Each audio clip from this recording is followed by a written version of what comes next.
गावाच्या ऐन मधोमध जुन्या तांबट वाटेच्या शेवटी तो बंगला उभा होता आणि मी जेव्हा त्याकडे पहिल्यांदा त्याला पाहिलं तेव्हा माझी नजर त्याच वाड्यावर खिळून राहिली. पाहता क्षणी लक्षात येत होतं की ती इमारत जगापासून तुटलेली होती. काळाच्या जखमा अंगावर बाळगत एकटीच उभी होती आणि त्या एकटेपणात एक प्रकारची उग्रता होती जी मला नेमकी सांगता येत नाही, पण जाणवत होती. अगदी पोटात जाणवत होती. भिंतीवर हिरव्या वेलींनी इतकं घट्ट आक्रमण केलेलं होतं की त्या वेली आणि ती इमारत आता वेगळ्या वाटतच नव्हत्या. जणू वेलींनी तिला कवेत घेतलं होतं आणि ती इमारत त्या मिठीत विरघळून गेली होती. वाड्यासमोरील जागेत हौसेने उभारलेल्या बागेत गुडघ्यापर्यंत गवत वाढलेलं होतं. पालापाचोळा सगळीकडे पसरलेला होता. वाड्याभोवती जी शांतता होती ती गूढ रिकामेपणाची शांतता होती. त्या वाड्यासमोर मी किती वेळ उभा होतो ते आठवत नाही, कारण कदाचित तिथे कालगणनेचे वेगळे गणित बसले असतील. पांडूने जेव्हा मुख्य दरवाजासमोर खाकरून धक्का दिला तेव्हा माझे भान जागेवर आले. मी नजर शून्यात लावून त्या वाड्यासमोर एकटा उभा होतो. माझ्याबरोबर आलेला पांडू मुख्य दरवाजाच्या समोर उभा राहून माझीच वाट पाहत होता. मी 2 पावलं पुढे होत त्याच्याजवळ येताच त्याने माझ्याकडे पाहिलं आणि वाड्याच्या भव्य लाकडी दरवाजाला जोरात धक्का मारला.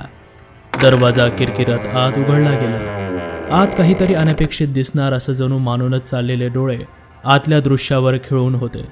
पण दरवाजाच्या आतलं दृश्य काहीतरी वेगळंच होतं. आत सगळीकडे गूढ शांतता पसरलेली होती. हवा कोंदट आणि थंड जाणवत होती.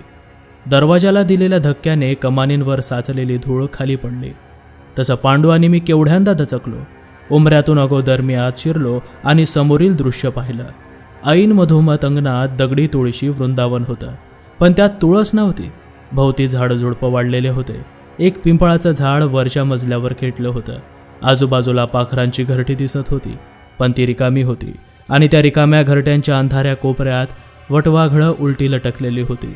दिवसा ढवळ्या एखाद्या जड विचारासारखी जागेवरून न हलता. तो वाडा अगदी स्तब्धतेने आमचं स्वागत करत असावा.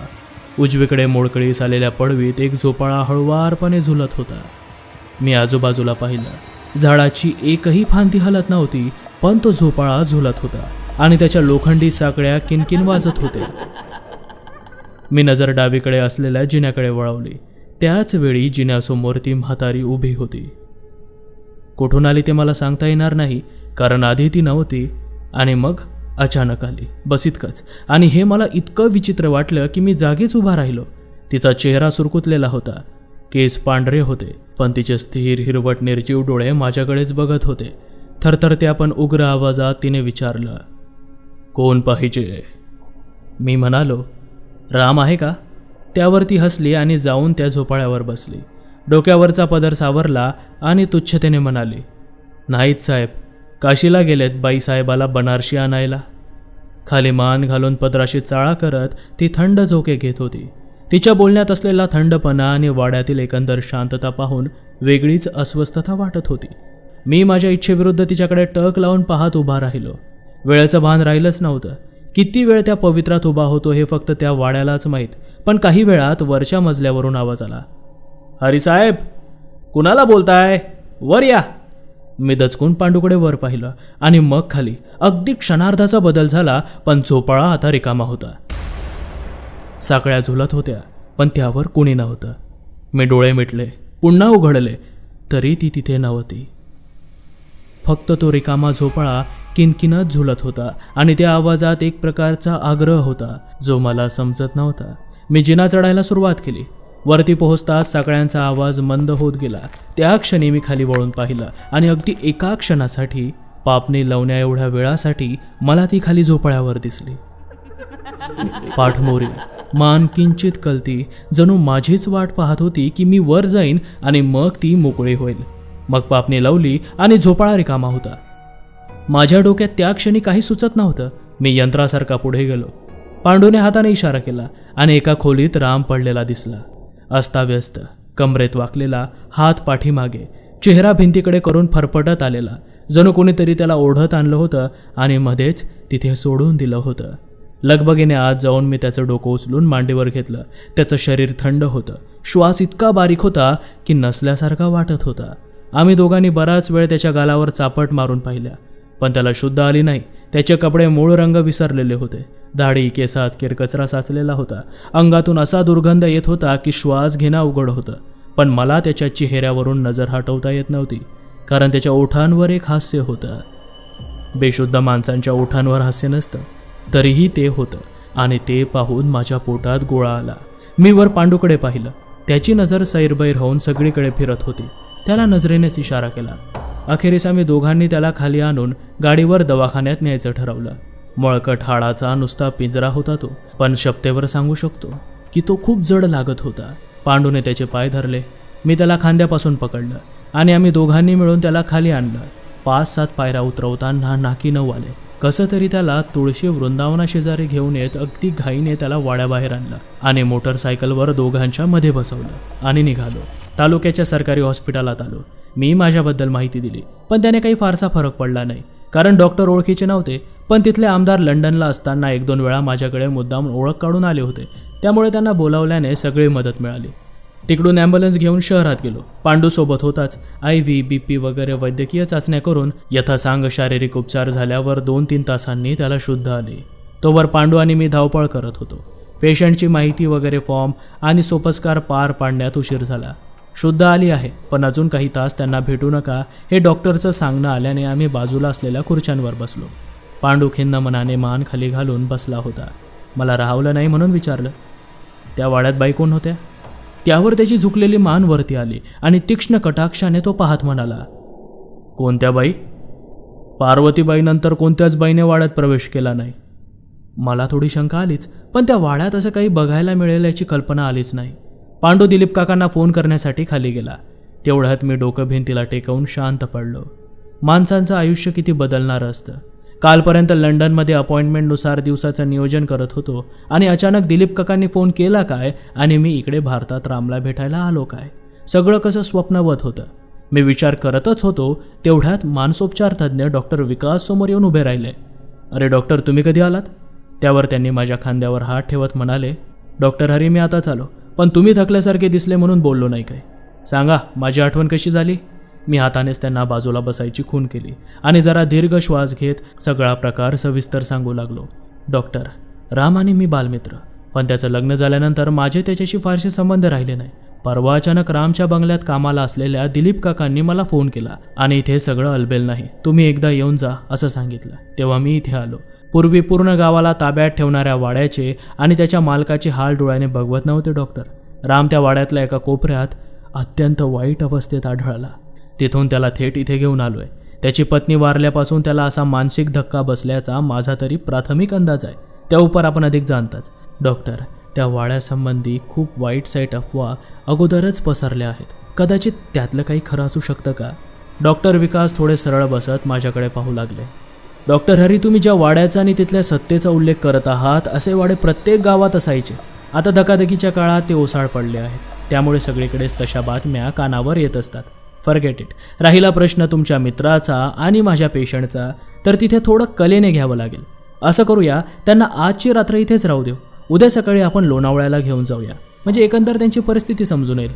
चला, एकदा भेटून तरी येऊया त्यांना. आम्ही दोघेही रामच्या खोलीकडे निघालो. दवाखान्याची खोली आमच्या दैनंदिन परिचयाची असली तरी मृत शांततेसारखी वाटत होती. खोलीत औषधांचा वास आणि पुसटचा निर्जंतुक वायू दरवळत होता, पण त्यासोबत वाहणाऱ्या मोगऱ्याचा स्पष्ट सुगंधाला विसरणे शक्य नव्हते. हिरव्या कपड्यातला एक खिन्न जीव गमावणारा देह आडवा पडला होता. ऑक्सिजन मास्कमधून अशक्त शरीर अडखळत श्वास घेत होतं, पण चेहरा मात्र वेगळंच काहीतरी सांगत होता. चेहऱ्यावर मृत्यूपेक्षा भयंकर आनंदाचं पण विरहातून उमटलेलं विचित्र हास्य फुललं होतं. डोळे अर्धवट उघडे होते, पण त्यात एक विचित्र चमक भासत होती. ओठांवर एक क्षीण पण हळूवार हालचालीतून शब्दपटलावर येऊ पाहत होते. डॉक्टर विकास खोलीच्या उजव्या कोपऱ्यात भिंतीला टेकून उभे राहिले. कदाचित त्यांच्या उपचार पद्धतीचा तो भाग असावा म्हणून मी त्याकडे दुर्लक्ष केले आणि बाजूचा स्टूल मुद्दामून फरशीला फरफटत ओढला आणि त्याच्या शेजारी बसलो. माझ्या अपेक्षेप्रमाणे त्याने मान वळून एक वार माझ्याकडे पाहिलं आणि त्याच्या जगातून तो बाहेर आला. हरी, तू? हो बाबा, मीच. पण राम, काय रे हे? साधी मित्राला मिठीसुद्धा मारता येईना यार मला. त्यावर तो कसंच हसला. मग बाकी तब्येत बरी वाटते की अजून कुठे त्रास होत आहे? मी मुद्दामून त्याला कशाचीच ओळख दिली नाही. हो तर ठणठणीत आहे मी. तुम्ही बाकी आम्हा दोघांना विसरलात हो ना? ते बघ, पार्वती सुद्धा विचारत आहे तुझ्याविषयी. किती सहज पण खोल शब्द, अगदी अंतकरणात रुजलेले. याचा अर्थ प्रहार खोलवर झाला होता. हे मला रोजचंच होतं, त्यामुळे फारसा विचार न करता त्याला आहे तसं स्वीकारलं. हो तर लेकांनो, तुमच्या लैला मजनूला माझी आठवण तरी कुठे आली होती. कशी आहे पार्वती? मी अगदी सहज म्हणालो, जशी की ती त्याच्या नजरेपुढे बसलेली होती. तिला काय विचारतोस? मला विचार ना. बनारसी आणल्यापासून दिवस रात्र तीच घालून फिरते. मोगऱ्याचा गजरा बघ किती उठून दिसतोय तिला. राम अगदी सहज बोलून गेला. मोगरा? मला सुगंध मगाच आलेला होता, पण बनारसी साडी? नजरेपुढे अचानक ती जखड म्हातारी येऊन गेली. साहेब बनारसी साडी आणायला गेलेत. तिचं ते वाक्य. भीतीची एक लहर माझ्या अंगावरून गेली. संभाषणाचं बदलतं वळण पाहता मी एकवार विकासकडे पाहिलं. ते आमच्यातील संभाषण व्यवस्थित ऐकत होते. त्यांनी नजरेनेच मला बाहेर येण्याची सूचना केली आणि ते वळताच मी "तू आता आराम कर" या वाक्याने संवादाचा शेवट केला आणि उठून बाहेर आलो. डॉक्टर विकास खोलीबाहेरच्या बाकड्यावर बसले होते. मी येताच त्यांनी माझ्याकडे बघत सांगितलं, "डॉक्टर, तुम्ही मगाशी ज्या पांडूचा उल्लेख केला त्याला आपण कधी भेटू शकतो?" मी त्यावर समोर पांडूकडे बोट करून सांगितलं. लगेचच तो काय पांडू तिथे उभा आहे. मी इशारा करताच पांडू जवळ आला. डॉक्टर विकासने त्याला शेजारी बसवलं आणि काही प्रश्न विचारले. त्यावर पांडूच्या उत्तरातून पुढील काही गोष्टी स्पष्ट झाल्या. पार्वती म्हणजे बाईसाहेब 6 महिन्यापूर्वीच वारल्या. तापाचं निमित्त झालं, पण रात्रीत त्या गेल्या. तेव्हापासून साहेब माणसात राहिलेच नाहीत. त्यांचं कशातच मन लागत नव्हतं. तेव्हा कोणी जवळच्या त्यांच्या दोस्तांनी या गोष्टीचा फायदा उचलला आणि वाडा सोडता सगळे कागदपत्र स्वतःच्या नावावर वळती करून घेतले. साहेब वाड्यात एकटेच राहिले. परिस्थितीमुळे एकेकाळी ज्या वाड्यातून सणावाराला गाव जेवायचं त्याचा मालक बिना अन्न पाण्याचं राहू लागला. रखमा आजीना आणि दिलीप काकांनी लय समजावून सांगितलं, पण त्यांना पार्वती साहेब विसरता आल्या नाहीत. अशातच वाड्यात एक गंगाबाई म्हणून बाई आली आणि साहेबांसोबत ती काय बोलली त्या दोघांनाच ठाऊक. पण साहेबांनी 2-3 महिन्यापासून सगळ्या जुन्या लोकांना तिच्या सांगण्यावरून वाड्यातून काढून टाकलं. ती म्हातारी आणि साहेब दोघेच वाड्यात राहू लागले. रामसाहेब वाड्याच्या बाहेर पडत नव्हतेच, पण भाजीपाला घ्यायला सुद्धा ती बाई कधी कुणाला बाहेर दिसली नाही. मागच्या आठवड्यात वाड्यातून मोठे चित्रविचित्र आवाज येत होते, म्हणून साहेबांच्या काळजीपोटी सगळे गावातले वाड्यात गेले. त्यांनी दरवाजा उघडताच आतून गंगाबाई त्यांच्या अंगावर आली आणि धावत सुटली. गाव सोडूस तर तिने मागे सुद्धा वळून पाहिलं नाही. रामसाहेब वेळे झालेत एवढं गावाला कळालं. त्यांना म्हणे पार्वती बाईसाहेब दिसतात, पण त्या दिवसानंतर कोणी तिकडे फिरकूनही पाहिलं नाही. म्हणून दिलीप काकांनी तुम्हाला बोलावून घेतलं. एकूणच सगळा प्रकार चमत्कारिक होता. फक्त पार्वतीचा वीर्य नव्हता इथे. ज्या बाईचा उल्लेख झालेला होता तिच्या वर्णनावरून कदाचित मी तिला पाहिल्याचं वाटत होतं. पण जोवर त्या बंगल्याची खडानखडा माहिती असलेले दिलीप काका इथे येत नव्हते तोवर समजणार नव्हतं. त्यामुळे ती भेट तशीच राहिली. शेवटी डॉक्टर विकास यांच्या सल्ल्यावरून रामला दवाखान्याकडून गावाकडे पाठवण्यापेक्षा काकाच्या लोणावळ्याच्या फार्म हाऊसवर घेऊन आलो. बाकी फार्म हाऊसवर सगळी सोय होतीच. लोणावळ्याची हवा, तिथले वातावरण मनाला प्रसन्न करणारे होतेच. रामला त्याचा फायदा झाल्याशिवाय राहिला नाही. त्या रात्री रमची बाटली उघडून अंगावर थंडगार हवा घेत गॅलरीमध्ये आम्ही बसलो होतो. राम खूप दिवसातून मोकळा होऊन बोलायला लागला. त्याच्या सर्व शब्दांचा अर्थ लागत होता असं नाही, पण तो बोलत होता आणि आम्ही ऐकत होतो. विकासची नजर त्यावर खिळून होती. त्याचं लक्ष दारूपेक्षा अधिक रामच्या चेहऱ्यावर उठलेल्या हावभावावर होतं. त्यानंतर त्याला अधिक झाल्याचं लक्षात आलं आणि दिलीप काकांच्या मदतीने आत जाऊन झोपवलं. त्यानंतर आमची बोलणी सुरू झाली. दिलीप काका बाजूला येऊन बसले. विकास त्यांना जे काही विचारत होता ते सगळं दिलीप काका सांगत होते. दोघांच्या बोलण्याचा अन्वयार्थ असा की राम आणि पार्वती शाळेतलं शिक्षण झाल्यानंतर शहरात कॉलेजला गेले. रखमा आजीची नात होती पार्वती, पण आईबापानंतर तिचा सगळा सांभाळ रखमा आजीने सरपोतदारांच्या बंगल्यात केला होता. राम आणि तिची ओळख तेव्हापासूनची. दोघे एकमेकांना पूरक होते. ते ओळखूनच कधी त्यांच्या नात्याला भावा बहिणीप्रमाणे राहू दिलेलं नव्हतं. कॉलेजात शिकताना प्रेमाच्या आणाभाक्या झाल्या आणि दोघांनी सुखी आयुष्याचे स्वप्न पाहिले. पार्वती सुरुवातीला शिक्षण संपवून त्याच कॉलेजात प्रोफेसर म्हणून लागली, तर रामने पिढीजात व्यवसाय शहरात वाढवला. सरपोतदारांची तब्येत खालावली. त्यानंतर मात्र त्याने दोघांचं लग्न लावून दिलं. त्यानंतर पार्वतीने नोकरी सोडून घराचा ताबा घेतला. शहरातल्या घरात अगदी सुखाने दोघे राहू लागले. सरपोतदार, रखमाजी, दिलीप काका यांच्यासोबत गावातल्या बंगल्यात राहायला आले आणि अगदी त्याच दिवशी ते गेले. त्यानंतर सोपस्कार उरकून राम पार्वती शहरातल्या घरी परतले. पण 2च महिन्यात पार्वतीची तब्येत खालावली आणि त्यातच ती गेली. त्या घटनेला पुढच्या महिन्यात 1 वर्ष होईल, पण अजूनही राम सावरलेला नव्हता. ती बैठक तशीच संपली. सकाळी विकास माझ्या खोलीत आला, मला उठवायलाच. त्याच्या हातात काहीतरी होतं. मी डोळे चोळत उठलो आणि त्याने माझ्या हातावर ती पुडी टेकवली. पुडी उघडताच कसला तरी उग्र दर्प नाकात शिरला. अगदी शिसारी आल्याने मी तो कागद जरा बाजूला सारला. त्यात राख होती. हाताने बाजूची खुर्ची ओढत शांत स्वरात विकास म्हणाला, हे रामच्या उशाखाली सापडलं. मला फार विचार करावा लागला नाही, कारण मी आणि तो दोघेही वैज्ञानिक दृष्टीने रामकडे पाहत होतो. त्याला राख वगैरे द्यायला एकच इसम होता, दिलीप काका. मी जरा घसा ताणत आवाज दिला. बहुधा ते आंघोळ करण्यासाठी जात असावे. तशाच उघड्या शरीराने ते आमच्या पुढ्यात आले. मी कागद त्यांच्याकडे देत विचारलं, ही राख इथे कशी आली? जरा चाचरत पण आजीजीच्या स्वरात त्यांनी सांगितलं, गावाहून येताना स्वामी नित्यानंदांच्या आश्रमातून मी अंगारा आणला होता. या राखेला अंगारा असं संबोधन ऐकताच विकासला काय ते लक्षात आलं असावं. त्याने त्यांच्याकडे नजर फिरवून सांगितलं, काका तुम्ही वयाने मोठे आहात, त्यामुळे पहिलं आणि शेवटचं सांगत आहे. रामला बरं करायला आम्ही वाटेल ते करू, मात्र हे असं अंगारे धुपारे खपवून घेणार नाहीत, समजलं? पण साहेब काय फरक पडतो विश्वास ठेवायला एकदा?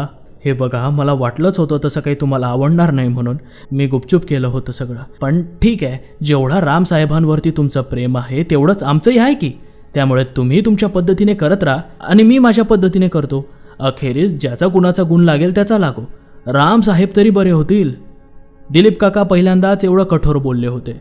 आमच्या उत्तराची किंवा त्यावर असलेल्या मतांची त्यांना आवश्यकता नसावी. ते तसेच आपले बोलणे संपवून मागे निघाले. विकासने हाताची मूठ पलंगावर आदळली आणि डॅमिट असं काहीतरी पुटपुटत तो निघून गेला. इथून पुढे या दोघांचा होणारा संघर्ष अटळ आहे याची कल्पना मला त्याच सकाळी आली. दुपारचं जेवण वगैरे आटोपून सहज बाहेर चक्कर टाकायला विकास सोबत निघालो. घरात दिलीप काका राम सोबत होते, त्यामुळे चिंता नव्हती. फिरत फिरत थोडं दूर आल्यावर विकासने मला विचारलं, हर्षवर्धन, तुझ्या कल्पनेतून या सगळ्या प्रकाराकडे तू कसं बघतोस? मला खरंच याचं उत्तर द्यायला वेळ लागला. रामला पार्वती दिसते किंवा तो तिच्याशी कायम संवाद साधतो यावर माझा विश्वास नक्कीच नाही. पण मानवी मनाने एखादी फसवी प्रतिमा डोळ्यासमोर ठेवली आणि ती आपल्याशी संवाद साधत आहे, तिचे हे सगळे प्रश्न उत्तर गृहीत धरले असावेत असा माझा तरी कयास आहे. तुला काय वाटतं? मी माझा प्रश्न फिरवला. विकासने एक दीर्घ श्वास सोडून बोलायला सुरुवात केली. आमच्या मानसशास्त्रीय भाषेत सांगायचं झालं तर तू बोललास तसं मानवी मनात कायम कल्पनांचा वास असतो. भास, स्वप्न हे सगळे त्याचेच अपत्य. पण मानवी मेंदूला संवेदना लवकर पोहोचल्या म्हणजे कल्पनेने रचलेल्या इमारतींना आपण स्वप्न असं नाव देतो आणि सगळं विसरून जातो. जेव्हा कधी त्या संवेदना उशिरा पोहोचतात त्यावेळी कल्पनेच्या इमारती आपल्या लक्षात राहतात. राम आणि पार्वतीचं एवढं अतूट प्रेम, त्यातून तिचे मतं, तिच्या प्रतिक्रिया रामला अगदी अगदी ज्ञात असतील यात शंकाच नाही. त्याच्या अंतर्मनाने अजून तिचं अस्तित्व संपल्याचं मान्य केलंच नाहीये. आणि जेव्हा इतर लोकांनी त्याच्या या संकल्पनेला मान्य केलं नाही तेव्हा त्याने त्यांना स्वतःपासून अलिप्त केलं.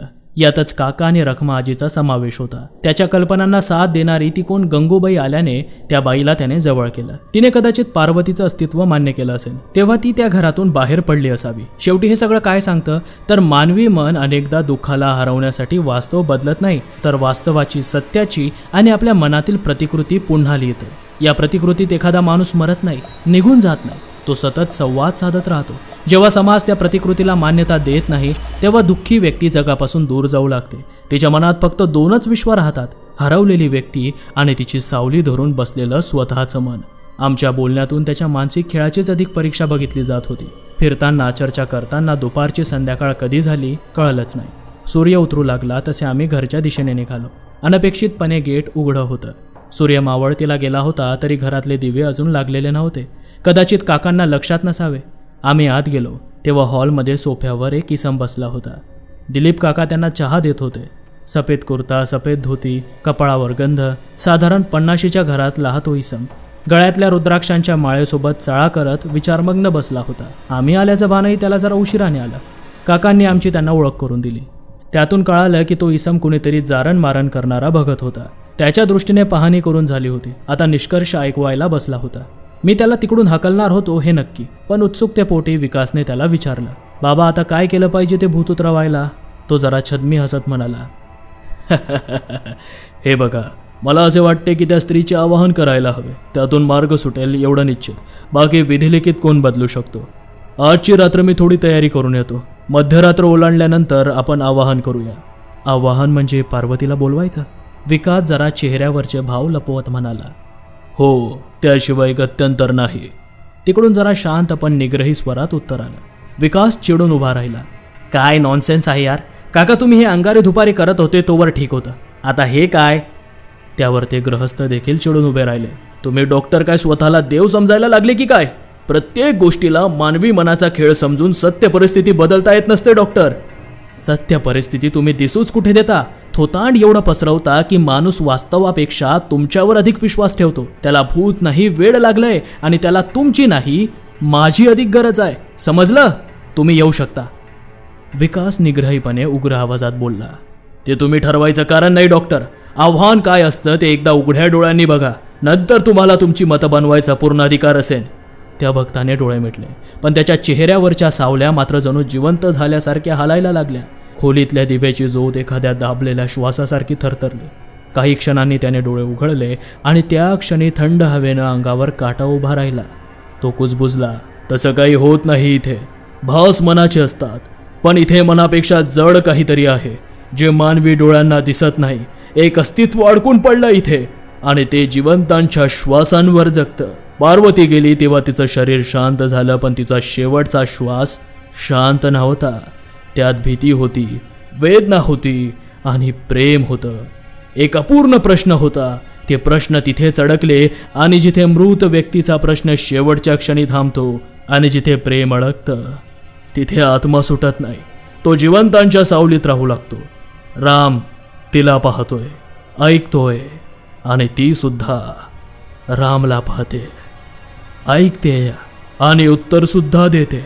पण तुम्हा इतरांना ते ऐकूच येत नाही, कारण ती आता शब्दांनी नाही बोलत तर वासाने बोलते, बारीक अशा हालचालींनी बोलते.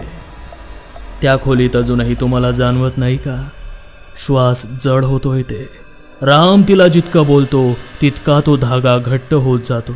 तिचं न सुटलेलं अस्तित्व आता त्याच्या सावलीला चिकटतंय आणि असं झालं की शेवटी जिवंत कोण आणि अडकलेला आत्मा कोण हे कळणं थांबतं. फक्त सावल्या तेवढ्या राहतात. इथे याच घटिकेची वेळ येऊन ठेपली आहे. साधू एक वार आमच्याकडे पाहून घरातून बाहेर चालायला लागला. त्यांच्या पाठोपाठ दिलीप काकाही गेले. मी विकासच्या खांद्याला धरत त्याचा राग शांत केला आणि अखेरीस दोघांनीही हे ठरवलं की एक वार तीही शक्यता पडताळायला काही हरकत नाहीये. हां, यात विकासला ही गोष्ट मान्य करायला जड गेलं, पण रामला धोका न होऊ देता हे सगळं करणं अडचणीचं नव्हतं. हे शेवटचं आहे अशी सक्त ताकीद सुद्धा दिलीप काकांना दिली होती. त्यांनीही ती मान्य केली. त्यानंतर घरातलं तणावपूर्ण वातावरण काही काळ निवळलं. झोपेचा अंमल संपल्याने रामला जाग आली होती. तिघेही त्याच्याजवळ गेलो. त्याच्याशी निरर्थक गप्पा मारत खिचडी खाऊ घातली आणि झोपेच्या गोळ्या देऊन निजवला. त्यानंतर खाली येऊन आम्हीही 2-2 घास खाल्ले आणि मध्यरात्रीची वाट पाहत बसलो. रात्री 12:50ला भगत घरात आला. त्याच्याकडे एक शबनम सोडल्यास काहीच नव्हतं. आमच्याकडे यथासांग दुर्लक्ष करून दिलीप काकांना त्याने ओल्या कुंकवाने भरलेलं ताट आणि एक लाकडी पाट घेऊन वरती बोलावलं. सरळ जिन्याने वरच्या खोलीकडे तो निघाला देखील. त्याच्या पाठोपाठ आम्ही दोघेही निघालो. तो आम्हाला बोलत नसला तरी विकासने त्याला कितीतरी वेळा बजावले होते. माझ्या पेशंटला काहीच खायला प्यायला द्यायचं नाही. जे काही खोटे नाटेविधी करायचे ते त्याची झोपमोड न होऊ देताच.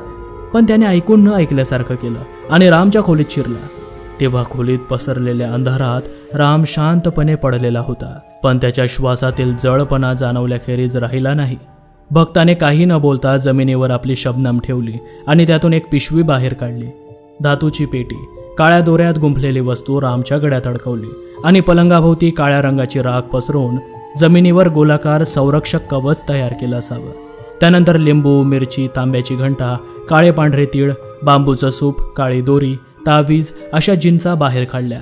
त्याच्या चेहऱ्यावरची कडक नजर आम्हाला जणू सांगत होती की आता एकही शब्द बोलायचा नाही. हाताची घडी घालून आम्ही एका कोपऱ्यात उभे राहिलो आणि समोरील खेळ पाहत होतो. त्याचा उग्र स्वर आला, कोणीही या वर्तुळात पाऊल टाकायचं नाही. तो इतकंच काय ते म्हणाला आणि पेटवलेला दिवा मंद करत पांढऱ्या बुकटीने 2 रिंगण आखले. एका रिंगणात स्वतः ते सगळं सामान घेऊन बसला, तर दुसऱ्या रिंगणात पाठ ठेवून त्यापुढे लाल कुंकवाने भरलेलं ताट ठेवलं. अनुलोम विलोम काही वेळ करून डोळे मिटले आणि अस्पष्ट मंत्र सुरू झाले. सुरुवातीला काहीच वाटलं नाही, पण हे नमूद करतानाही हात थरथरत आहेत की हवेतल्या तापमानात अचानक घट व्हायला लागली. श्वास दाटू लागले आणि खोलीच्या कोपऱ्यातून हलका खरखर आवाज येऊ लागला. रामच्या आजूबाजूला पसरलेल्या राखेवर जणू कोणीतरी चालून गेल्यासारखा पावलांच्या वळणांचा आकार उमटत होता.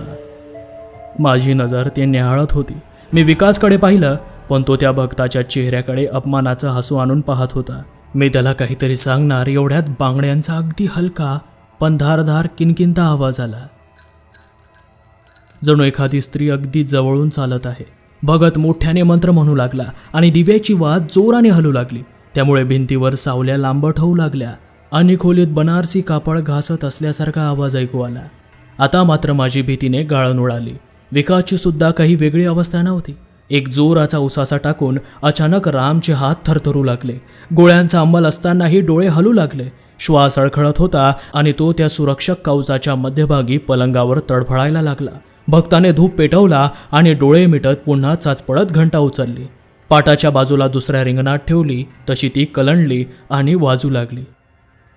तिचा तो तीक्ष्ण स्वर हवेत विरू लागला. मी हे सगळं उघड्या डोळ्यांनी पाहत होतो. त्या उग्र धुराने किंवा अनैसर्गिक थंडीने रामचाच काय आमचा देखील श्वास अडखळत होता. अंगावर रोमांच फुलला होता. क्षणभर ते ताट सरकल्याचा भास झाला आणि बांगड्यांची किणकिण पुन्हा एकदा कानावर पडली. माझी नजर रामकडे गेली. विकासही तिकडेच बघत होता. त्याचा श्वास फुलला होता. तो पलंगावर तडफडत होता. त्याच्या गळ्यातली ती पेटी आता लालबुंद झाली होती. बाद झालं, विकास जोरात किंचाळला आणि पायाने ती धूप आडवी पाडत बाजूच्या तांब्यातलं पाणी त्यावर ओतलं. भक्ताने लालबुंद डोळे खाडकन उघडले आणि तो अडवणार एवढ्यात विकासने पलंगाच्या दिशेने झेप घेतली आणि रामला ऑक्सिजन मास्क लावला. लालबुंद झालेली ती पेटी त्याच्या गळ्यातून काढून फेकली आणि दोन्ही हातांनी त्याच्या छातीवर दाब देऊ लागला. त्याने रिंगणात प्रवेश करताच घंटी वाजायची थांबली आणि हवा पुन्हा नैसर्गिक झाली. मी तो साचलेला धूर जायला खिडक्या उघडल्या आणि पंखा सुरू केला. दिवे लागले आणि प्रकाशाने खोली न्हावून निघाली. त्या प्रकाशात आता कुठे सावल्या स्थिर झाल्या. बनारसी साडीचा आवाज तुटला आणि खोली एकदम जड शांततेत बुडाली. भगत रागाने उभा होता. त्याच्या श्वासात घाई आणि चेहऱ्यावर संताप स्पष्ट दिसत होता. संतापाने त्याच्या तोंडातून शब्द फुटत नव्हते. तो तसाच मागे वळत आपला सामान बांधू लागला आणि उग्र स्वरात दिलीप काकांकडे पाहत म्हणाला, उद्या शनी अमावस्या आहे. उद्याच ती त्याला घेऊन जाईल. मग हे विज्ञान आणि शब्दांचे खेळ करत बसा जन्मभर. तो घाईत खोलीतून बाहेर पडला तेव्हा राम अजूनही थंड घामात भिजलेला होता. हळूवार श्वास घेऊ लागला होता. माझी सहज नजर दाराजवळच्या अंधारात गेली. अगदी क्षणभरासाठीच, पण बांगड्यांची एक शेवटची मंद किणकिण हलक्या स्वरात मला तिथून ऐकायला आली. दिलीप काका त्या भक्ताला खालपर्यंत सोडून वरती आले आणि दारातून आमच्या दोघांना रामच्या शेजारी बसल्याचं पाहून सगळं शांत असल्याची त्यांना खात्री झाली. ते पाहून पुन्हा खाली गेले. विकास हळू आवाजात माझ्या विचारमग्न चेहऱ्याकडे पाहून म्हणाला, काय विचार करतो आहेस रे? अरे मूर्खा, मी जर वेळीच ते थांबवलं नसतं तर रामचा आजाराने नाही तर त्या धुराने श्वास अडकून मृत्यू झाला असता. उचल ते सगळं इथून जा, म्हणत तो माझ्यावर ओरडला. त्याला अजूनही परिस्थितीची जाणीव झाली नव्हती हे मात्र स्पष्ट दिसत होतं. मी एकवार त्याला त्या विनास्पर्शाची घंटी आणि बांगड्यांच्या आवाजाची आठवण करून दिली. त्यावर त्याने तुच्छतेने हसत एवढंच सांगितलं, ओह गॉड, तू डॉक्टर आहेस तरी अजून तिथेच अडकून आहेस. अरे हे भोंदू बाबा म्हणजे कधी काळचे हात सफाई करणारे जादूगार. त्या जादूच्या प्रयोगांना तू कसा बोलू शकतोस यार? त्या पिशवीत त्याने एखादा टेप रेकॉर्डर आणला नसेल कशावरून? जा उठ, उचल ते सगळं सामान. पेशंटला कायम प्रसन्न वातावरणात ठेवायला हवं. त्याचा उपरोधिक स्वर मला कळला आणि त्याच्याशी आता चर्चा व्यर्थ आहे हे जाणवून मी तिथून उठलो. ती राग झाडूने साफ केली. घंटा, लिंबू, कपड्यात बांधलेला नारळ, कुंकवाचं ताट उचललं. पण लाकडी पाट उचलताना अंगातून एक थंडगार लहर गेली. त्या पाटावर पायाचे लालसर ठसे उमटले होते. मानवी. सुरुवातीपासून शेवटपर्यंत त्याला कोणीही स्पर्श केलेला नसताना मी तसाच पाठ घेऊन खाली धावलो. दिलीप काका हातात माळ घेऊन जप करत होते. त्यांना उठवलं, पण त्यांच्या नजरेत माझ्याविषयी असलेली घृणा स्पष्ट जाणवली. त्यांना पाठ आणि ते पावलांचे ठसे दाखवले, पण एकवार नजर टाकून त्यांनी आपले डोळे मिटले आणि जप सुरू ठेवला. मी मटकन बाजूच्या सोफ्यावर बसलो. मला काहीच समजत नव्हतं. एकीकडे डॉक्टर विकास, जो नामांकित तज्ज्ञ म्हणून मिरवत होता, वैद्यकीय शिक्षणाच्या जीवावर अनेकांना आराम देऊन जीव वाचवत होता, त्याच्या सप्रमाण विद्येवर विश्वास ठेवावा की दिलीप काकांच्या भक्ताने दाखवलेल्या अनैसर्गिक खेळावर? भगताच्या विद्येला प्रमाण नव्हतं हे खासच म्हणता येणार नाही, कारण लक्ष दिलं तर अनेक प्रमाण त्याने मागे ठेवले होते. फक्त सिद्ध करण्याची तस्ती घ्यायची त्याला गरज नव्हती. ती झोपाळ्यावर झुलणारी बाई, हवेतील जडत्व, बांगड्यांची किनकिन, साडी घासण्याचा आवाज, पाटावर उमटलेले ठसे, काय करावं काहीच समजत नव्हतं. दोन्ही विश्वासाच्या विचाराच्या अगदी पुढे, पण यात रामचा बळी जायला नको होता. विचारांचा द्वंद्व संपवून मी शेवटी कळवळून दिलीप काकांच्या पायाशी गेलो. डोळ्यातले आसवे लपवत त्यांना त्या भक्ताच्या घराचा पत्ता विचारला आणि त्या रात्री 2च्या सुमारास गाडी काढून त्यांच्या घराकडे गेलो. भगत घरात नेमकाच पोहोचला असावा. सायकल अजून दारात होती. घराचे दिवे सुरू होते. त्यांना नमस्कार करून मी बसलो, पण त्यांचा राग एव्हाना थंड झालेला दिसला नाही. मी माझी व्यथा त्यांना सांगितल्यावर थोडीफार दया त्यांना आली असावी, कारण ते शांत नजरेने माझ्याकडे बघून फक्त एवढंच म्हणाले, तुझी अवस्था मला समजू शकते, कारण माझ्यावर किंवा आमच्या विद्येवर विश्वास ठेवलास तर तू ज्यावर भाकरी मोडतो आहेस त्या विद्येवर अविश्वास दाखवल्यासारखं होईल. पण सोड सगळं.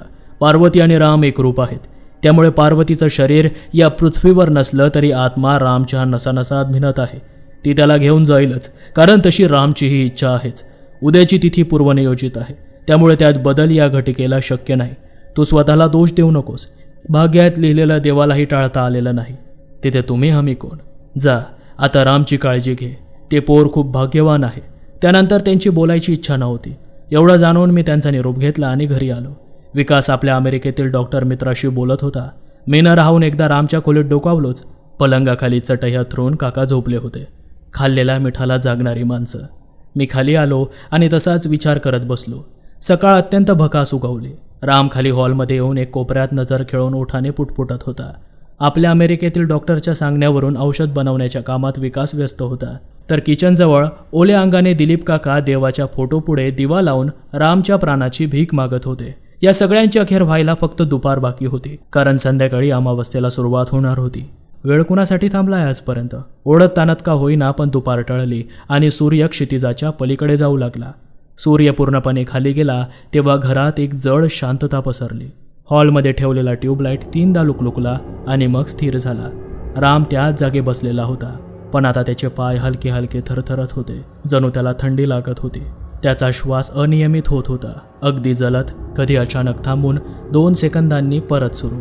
विकास सारं काही नॉर्मल आहे अशा आविर्भावात परिस्थिती निहाळत होता, पण माझी आणि काकांची हालत फार काही वेगळी नव्हती. 2-2 मिनिटाला आमच्या घड्याळाकडे बघून हृदयाचे ठोके चुकत होते. संध्याकाळी 6:30 वाजता पहिली विचित्र गोष्ट झाली. किचनमधील स्टील्सच्या प्लेटवर कोणीतरी नखांनी खूप सूक्ष्म खरवडल्यासारखा आवाज आला. दिलीप काकांनी वळून पाहिलं तर प्लेट हल्लीही नव्हती, पण शेल्फची काचेची दारं हलक्या कंपनाने थरथरत होती, जणू पलीकडून कोणीतरी ती दाबून ठेवली आहेत. त्यावर रामने अचानक हात उचलला. त्याने काही पाहिलं असावं का? हवा स्थिर असताना त्याच्या नजरेचा फोकस एकदम एखाद्या हलत्या वस्तूकडे सरकतो तसा सरकला. ती आली, तो हलक्या आवाजात म्हणाला, पूर्ण स्थिर रिकाम्या स्वरात. त्याच्या बोलण्याला एरवी आम्ही महत्त्व दिलं नसतं, पण यावेळी त्या अमानवीय शक्तीत आणि आमच्यात संपर्काचा तो एकच दुवा होता. विकास ड्रॉइंग रूममध्ये होता. त्याच्या पडद्याच्या खालच्या बाजूला अचानक वाऱ्याचा झोत नसतानाही पडदा हलका हलला. विकासने ते पाहिलं. आता मात्र त्याचीही गाळण उडाली, कारण खोलीची कोणतीही खिडकी उघडी नव्हती. तो धावत हॉलमध्ये आला. 7:30 वाजल्यावर घरात दुसरी घटना झाली. घरात आम्ही तिघेही हॉलमध्ये असताना वरच्या मजल्यावर ठेवलेला लाकडी खुर्चीचा आवाज ऐकू आला. तोही घासल्यासारखा. कोणीतरी बसण्यासाठी तिला हलवलं असावं, पण वरती कुणीही नव्हतं हे आम्हाला पक्क ठाऊक होतं. राम त्या आवाजाकडे पाहून हलकसा हसला, पण ते किती विघातक होतं हे आमच्याखेरीज कोणी कल्पनाही करू शकत नाही. त्या हसण्याने शरीरात थंड शिसे पसरल्यागत झालं. घड्याळात 8:30 झाले आणि आता आवाजही स्पष्ट झाले. हॉलच्या कोपऱ्यात ठेवलेल्या ब्रासच्या गणपतीसमोरच्या घंटेला कोणीतरी अगदी हलकं स्पर्श करत असल्याप्रमाणे घंटा न वाजता फक्त तिच्या धातूचा पातळ कंप पसरून हलकासा क्षीण स्वर निर्माण होत होता, जणू ती घाबरून हवेत थरथरते आहे. राम आडवा पडला तसा विकासने रामजवळ जाऊन त्याचा हात धरला. रामचा हात बर्फासारखा थंड झाला होता, एकदम अस्वस्थ करणारी मृतदेहासारखी थंडी. राम, माझ्याकडे बघ. राम, माझ्याकडे बघ. विकास कुजबुजला. मी त्याच्या हातावरून नाडीचे ठोके पाहू लागलो, पण सारं काही अनियमित वाटत होतं. माझ्याकडे रामने डोके हळूच फिरवले आणि नजर कोपऱ्यात वळवली. त्याच्या पापण्यात थरथर होती, जणू कोणीतरी त्याच्या निनादाच्या मागून बोलत होतं. 9 वाजता हॉलच्या मध्यभागी ठेवलेला दिवा स्वतःच विझला. कोणाचाही स्पर्श नव्हता. नावात ओलसर होती. शेवटचा संकेत पाहून काकांनी अखेरचे देवाला हात जोडले आणि अनुष्ठान सोडलं. तेही आता रामच्या बाजूला येऊन थांबले. हवेत अमानवीय गारवा येऊन गेला. मोजून 3-4 मिनिटांनी रामच्या डाव्या बाजूला उभ्या असलेल्या रिकाम्या भिंतीवर एक अस्पष्ट सावली दिसल्यासारखी झाली. त्या सावलीचा वरचा भाग थरथरून पुढे सरकत होता. जणू भिंतीच्या आतून कोणीतरी शोध घेत पुढे झुकत होतं. राम थेट त्या सावलीकडे पाहू लागला. त्याचे ओठ हलले. पार्वती. विकासच्या हृदयाचा ठोका चुकला. दिलीप काका किंचित मागे सरकले. त्याच क्षणी हॉलमधल्या टेबलावर ठेवलेली स्टीलची वाटी कोणत्याही स्पर्शाशिवाय फिरली. अर्धा इंच, हलकी, पण ती फिरली होती. मानवी डोळ्यांसमोर कोणाच्याही हातात नसताना त्या आवाजाने रामचा श्वास अचानक वेगाने चालू लागला. त्याच्या छातीवर ताण पडायला लागला. आता त्याचे डोळे मोठे होऊ लागले, पण ते पलीकडे बघत होते, खोलीत नाही. तो पुढे झुकला. श्वास तुटका झाला. विकास धावून त्याच्याकडे गेला. राम, राम माझ्याकडे बघ, ऐक राम, ऐक. पण रामच्या श्वासात आता एक वेगळा घरघर आवाज उठला होता. जणू हवेतून नव्हे तर आतल्या भगदाडातून हवा सुटते आहे. रामचा हात अचानक झटक्यासारखा वर गेला. कुणी धरलंय असं वाटेल इतका जोरदार. त्या क्षणी त्याचे शरीर एकदम सुटून खाली घसरले. ओठ किंचित उघडले, पण श्वास थांबला होता. विकास त्याच्या छातीवर दाब देऊ लागला. श्वास देण्याचा प्रयत्न करू लागला. दिलीप काका दोन्ही हातांनी डोकं धरून मूक उभे होते, पण रामचे शरीर जराही हलले नाही. श्वास परत आला नाही. आणि त्या शांत क्षणात रामच्या अगदी मागच्या भिंतीवरून ती सावली अगदी हळू मागे सरकताना दिसली. जशी आली तशीच अगदी धीम्या पावलांनी. त्यानंतर मात्र किचनमधून रामचा आणि पार्वतीचा खळखळून हसण्याचा आवाज आला आणि खिडकीची काच फुटली. रामचं शरीर आमच्या तिघांच्या हातात निश्चित पडलेलं होतं. अखेरीस पार्वतीने रामला नेलंच.